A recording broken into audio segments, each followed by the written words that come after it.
যদি আপনাকে ভালোবাসে, আল্লাহ আমাকে দেখতেছেন, আল্লাহ আমাকে পর্যবেক্ষণ করতেছেন, তাহলে ওই ব্যক্তির দ্বারা কোনো কি গুনার কাজ, সে অন্যায় কাজ, বিপদ থাকে, মিথ্যা কথা ওজনে কম দিতে পারে না।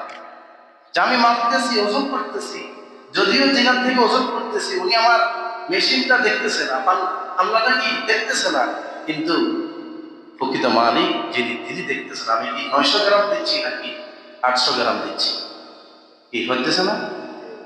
আপনার মেশিনে একরকম কমানি বাড়ি আছে, আরেক জায়গায় নিলে কম বেশি হয়, এরকম হচ্ছে না?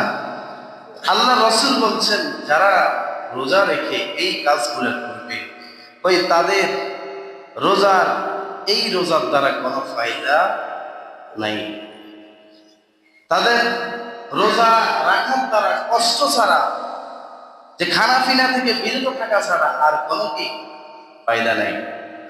তাহলে কেন আমি এত কষ্ট করি? আমার মাহে রমজানের রোজা আল্লাহ তাআলা আমাকে ফরজ করে দিয়েছেন। কাদের উপরে ফরজ করে দিয়েছে?